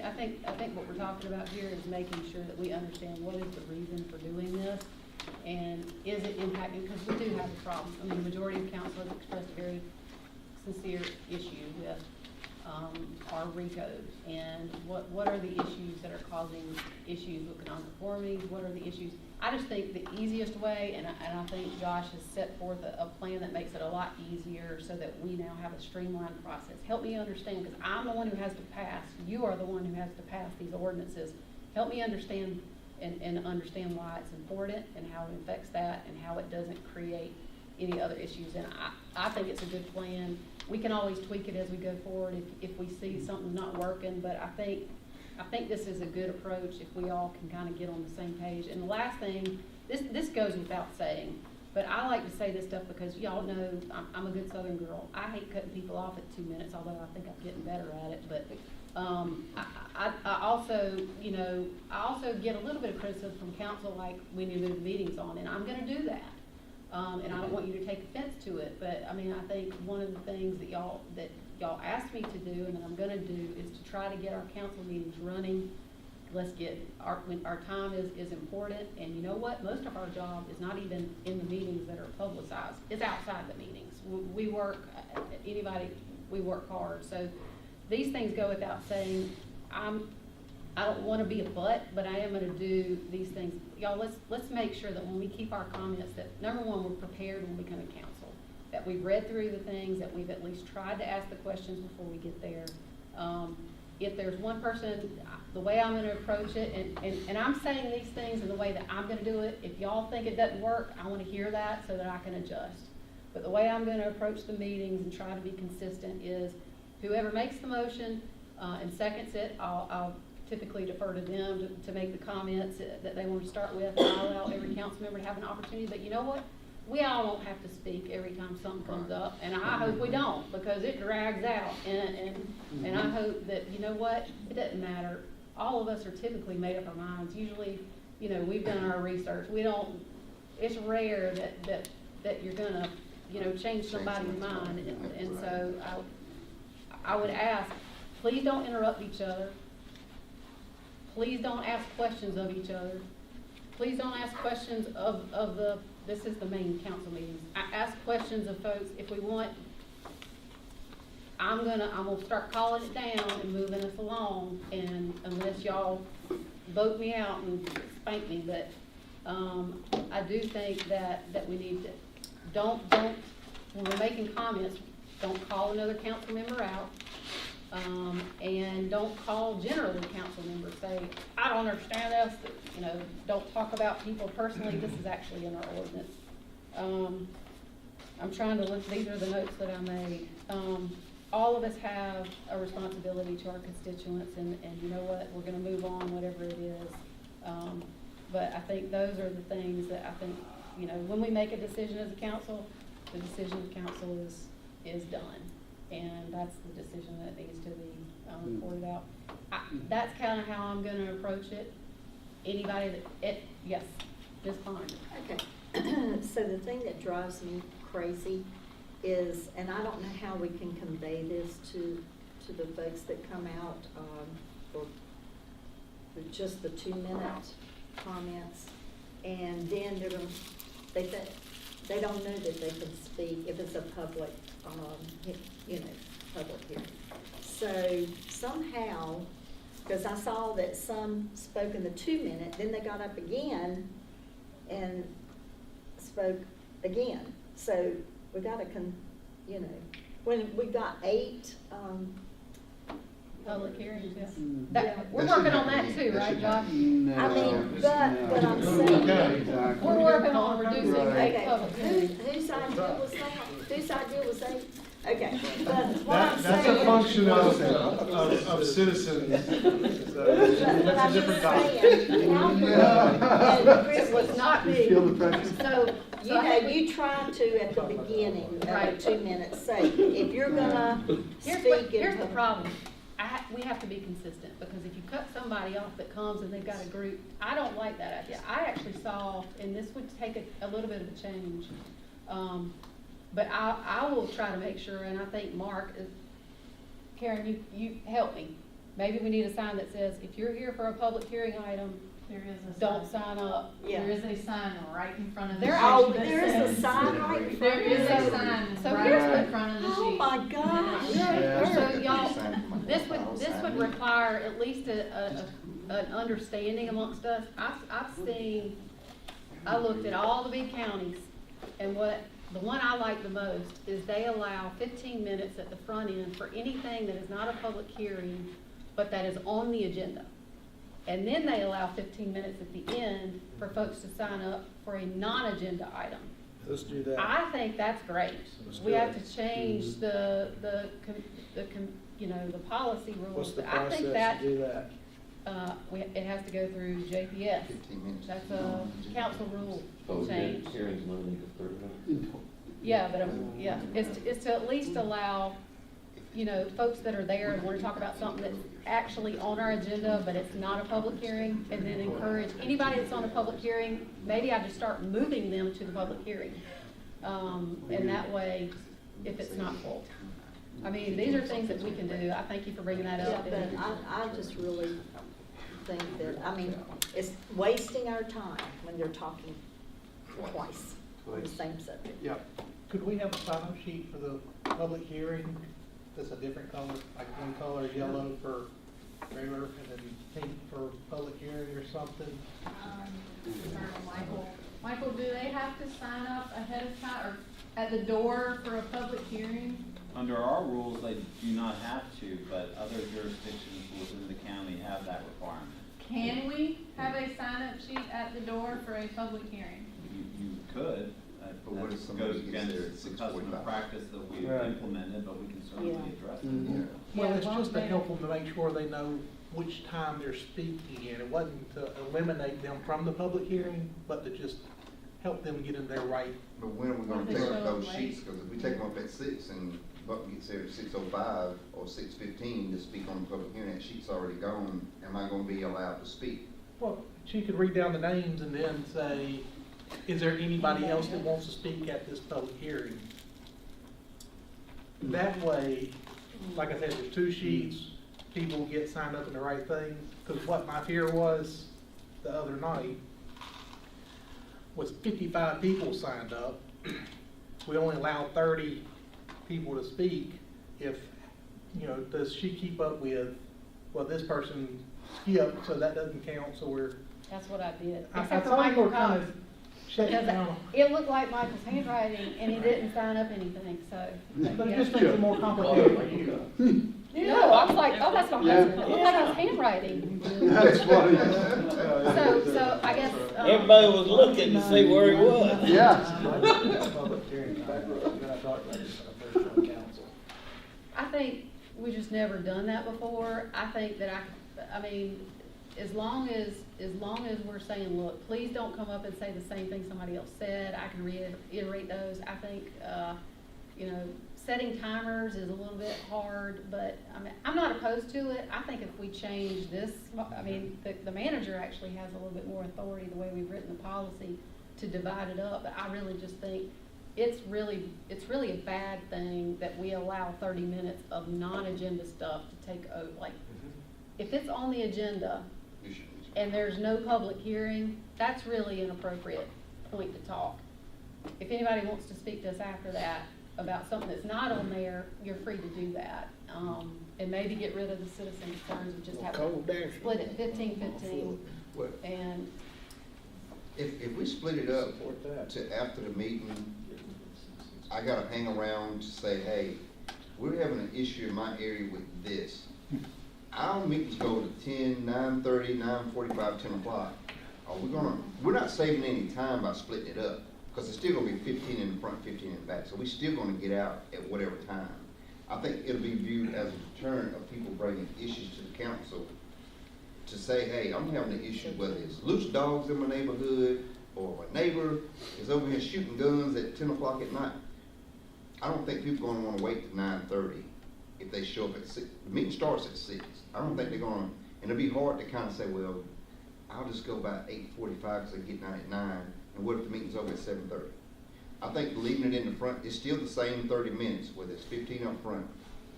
It's not gonna let us get out any sooner, but I think. No, but I think what it does do is that's why I think Richland County is the one, I can't remember which one it was. I think what it does do is it lets us get the business done for that meeting. And then anybody who needs support, so let's talk through something that's not on there. I think that it does give that opportunity, without, because some folks are there, they're there for a public hearing and we're holding up, they need to be home or, you know, Well, that person's something coming that's an to bring an actual issue to us. agenda That item. person that's gonna bring an issue to us is gonna wanna get home too, versus waiting till 9:30, 10 o'clock. They can get there a little later. But what if we get out early and they get there later and we're gone? Well, I don't know, y'all, And then we're gonna hear about that. this is why, the more you Yeah. talk about it, the more it changes. So y'all, there's an option. Leave the 30 minutes You up ask the front. questions. I think leave the 30 minutes up front. I mean, that's my hope. I don't like when people talk about stuff that's not related to our agenda, but that's up to y'all. Leave it the way it is. Any other comments about the committees, the process, or anything, you know? Yeah, I have a couple things I just want to bring up. So how do we set priorities in committee? So what's the process to set a priority? I'm going to answer this right now, but I'd like to know the answer. I don't think committees set priorities. I think the council refers an item to committee, and then the committee takes that up. And then when it goes to committee, give an example. So what I shared with you on the phone, planning. Planning department is going to be dealing with AGC and RUD and how we're going to handle how that's written in code. And that could be a 30-hour a week for the entire staff to work on that. But yet council's referred 10 other topics that need to be addressed in a particular committee that planning's got to help with. But planning's saying, we don't have 10 hours a week cumulatively to even begin to address these issues. So it seems to me that when we send stuff to committee, it probably needs to fall into 3 buckets of priority: short, medium, and long range, I guess. Short being less than 2 months to deal with and resolve completely. I mean, with council getting a recommendation back from staff, it's easy enough for us to deal with, but you gotta do the readings to change it if it's an ordinance. But one that might be, falls into, 0 to 2 months, maybe 2 months, 4 months, 4 months, 6 months. And then you put things in order in those 3 categories. So whatever's number 1, 2, or 3, the things you're working on, if you even have time to work on those. There's no need to throw in something else at staff. I'm talking about when staff has to get involved with something.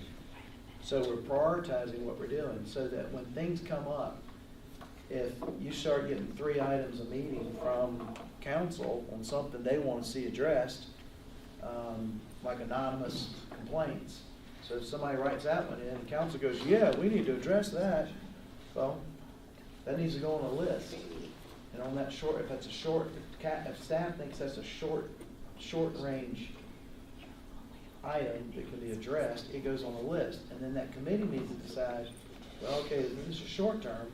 Is this number 1, number 2, or number 3, or number 4? Can we even get to it? So you begin to create these lists, and the most important items bubble up to the top. And it's the top items that you address, 1 through 3. But the one thing you don't want to do is you don't want to discourage council in the middle of something going on. I don't mean at that council meeting. I hear what you're saying. After the meeting, write down what it is you're passionate about, submit it, but it should be added to a list, an ongoing list.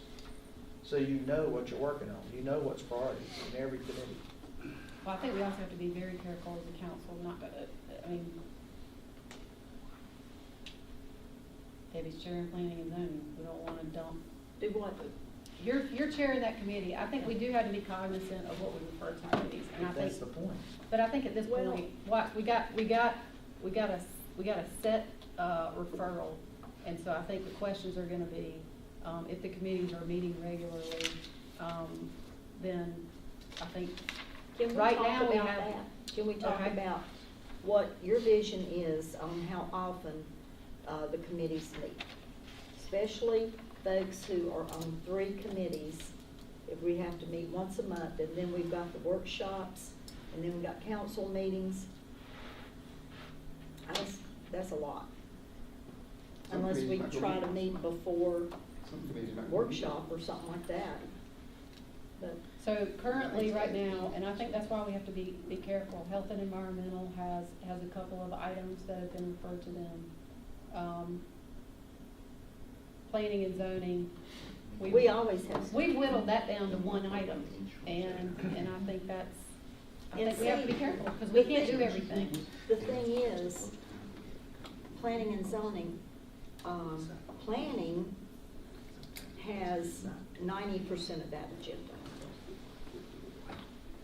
I mean, there's only maybe 1 or 2 things. Is planning here? I'm Okay, Tom. Listen up. So,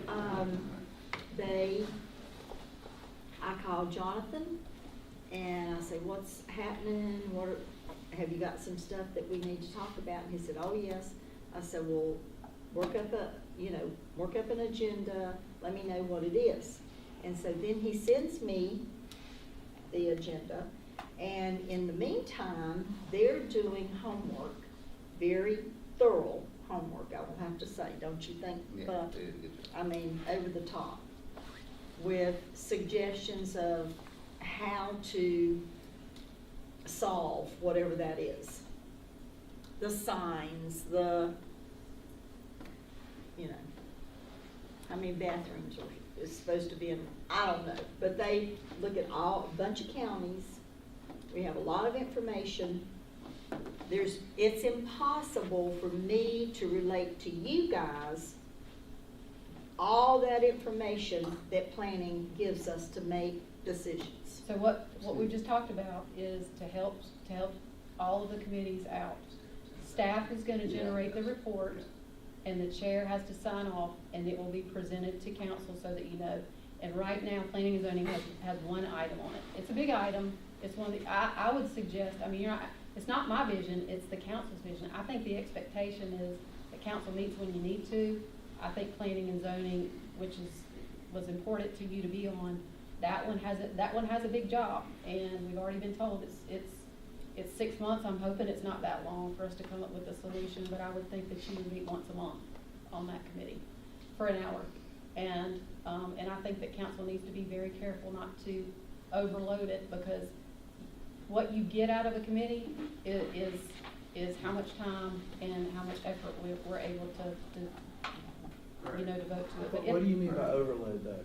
well, I think we're gonna have to play this by ear. I think if the committee gets overwhelmed and they can't get stuff done, or they feel like they have too much, then it's a communication thing. We're Well, starting with a I think blank it may slate. be- I think it may be a list of expectations thing is my point. That's what I was trying to say a minute ago, that it might be that you can only bite off what you can chew, and you don't chew anything else. That's my point. If How are you gonna know that till you start shooting? Because you would add what someone suggests to a list, and you would, if you can only handle the first 2 things on the list, you don't talk about 3 and 4. You just can't. Right, but That's how, here's where we what are. I've seen in I'm hearing what- strategic plans. I'm hearing what is- you're saying though, is that we have a list. This list is manageable. If anything gets added to it, then that committee chair needs to say, I'm not able to get the job done within an hour and a half that I devote to it in a month. And you defer that item. I mean, I think each chair has that ability, but I think each council member, planning and zoning has one item in front of it right now. So unless we add something, you have one item. Well, should there And be, that's the going focus. back to what Watt said, is there an expectation for how quickly this stuff is churned out of? I think it needs to be, Out of these committees. I think it needs to be vetted, so y'all feel like it's vetted. I think it depends on whether the committee is gonna vet it or it goes to staff to vet it, and that's my concern. That when we refer stuff to staff, which a lot of stuff should go to staff, in my opinion, to vet.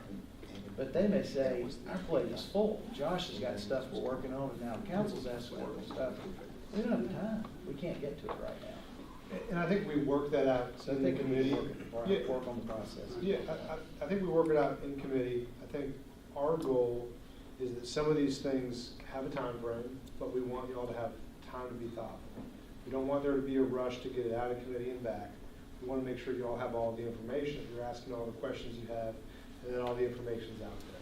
So most things should take more than at least one meeting. I think for us, just as an example, thinking about the health and environmental protection, it would be great to have some feedback about the Parks Master Plan before we finalize the budget. So that's a time frame. So that's we've got 3 months. So can we get 3 meetings in? Is it 2 meetings? We'll work with the committee, but staff's got to have time between meetings to get work done. So that's why once a month is really about as much as we can do, because we got work to do in between. In terms of committees that might have only one thing, like Justice Committee, maybe it's a quarterly meeting, and David is coming with his team to give you all updates on projects we're working on related to 5 and 10 year plan. So that one might be a little different. My last example will be economic development, where y'all have given us clear priorities already. Mitch is working those priorities, and we're coming and giving you updates. And so a monthly meeting is important, so we get that done. We've got a consultant helping us with some of this foundational stuff, and we need y'all's help with that consultant to get this stuff done. So there's a lot of work coming out of the ED committee as well. I think every committee is a little different. So go back to what Debbie said then, how are we going to get permission to set our committee meetings? Previously, you couldn't just set a committee meeting, you had to get approval from council. So No, what as we long did as now- it's referred, as long as the item's been referred, you can set your committee whenever your committee Okay, can meet. sounds good. I think the expectation is that we try to have a meeting within a month, is that you try to. Okay, have so a meeting. you had said if it's referred, are you still saying that 3 council members need to agree that it's referred? Yeah, so we have a current list that has already been approved, like the pending list, which I'll make sure I circulate. I made my list and talked with Josh over it. So we have a current pending, this is what's on council committee lists. And nothing can be added to that unless it comes through council, and we have 3 or 4 folks that say it's worth our time to Okay, do that. so even planning, because most of the things they add, that they They're need not gonna do that unless Josh brings it to us and says Like it's okay. Tom or? So what we'll do is planning will work with Tom and I'll get that list, and then I'll work with y'all for y'all to assign it charges. So what we're trying to do is get all the charges coming from the same spigot. So everybody knows. Okay, so we don't even talk about it until it comes through council. Right. Yeah, so that way, it'll come through us and y'all will all have it at the front end, and you'll understand what's getting sent to committee. Because I think that's Yeah. part of the challenge we're having now, is not everybody knows what's getting sent to committees Yeah. and is on the same page. So we're trying to rectify that, so everybody's on the same page. I don't think it slows us down. It might save some time where y'all say, hey, you don't need to go to committee with this, y'all go work on that without committee. I think that'll be a good. I think we're doing double duty, but that's just my opinion. I think this is gonna. I mean, I understand the premise of it and everything, because it is kind of confusing when I do give a committee report, and I feel bad about that. But I think that, I don't understand if the planning department has got a real issue that they need, us to talk about, then if it comes to you, then it's gonna come to us. Mhm. We decide if we even wanna talk about it, right? 3 people have to decide, 3 people vote on if we want, I just wanna get the process. Right, but right in my now, head. yeah, so, and you make a good point, but the way it happens now is actually probably slower, because what they're saying is, they have an agenda item at the end of your committee meeting, which is 1 month, and they say, hey, we really want you to ask Chair to refer these things at the next council meeting. So you're going to the council meeting, you're saying, hey, we want to add these things to the next meeting. So I don't think it's adding any time. I think it's just front-ending it so they're all coming in the same door. So you don't have to be the one that brings them up at the end of the meeting of, hey, planning wants to add these 3 things. That's just coming through the chair, and I think that's. I mean, I think if staff has an issue, there's really no change. They're just gonna come through Josh and say, this is what we're doing, and this is the charge we're asking you to consider. Yeah. So that it's clear. I don't know how Jonathan does it. Did- I just talk to him and say, we need a meeting, we need, you know, whatever you guys need We were us to already talk meeting about. anyway. We were already meeting anyway, and that got added on. Yeah, So it wasn't like. but I we don't called know, the meeting. did Josh even know? Yeah, No, that's gonna be my next look, question. look. I didn't know I that think a you lot didn't of. know. I didn't know you didn't. I'm not saying I didn't know, what I'm saying is, I think all of us should know, right? And because these are y'all's committees, so I think what was added was legitimate and important, and we're working on it, and there are opportunities to fix the code. But what I Is value that the more, item that's on there? what I value more is the Yeah. openness and information sharing for the full council to hear Yes. what all the committees are working on. Yep. And I don't think this causes any delay. I think this is just a different avenue, and it helps Tom and I better engage. There's other committees as well, and right now, the other committees don't do this. There's not other staff in other committees. F&O does this every once in a while. It's the only thing I've seen since I've been here where there's staff-generated items. It might become more prevalent if there is an avenue for me to say, hey, y'all, we think this should go here, and there's an opportunity for this to go here. So I think long-term this helps us, quite honestly.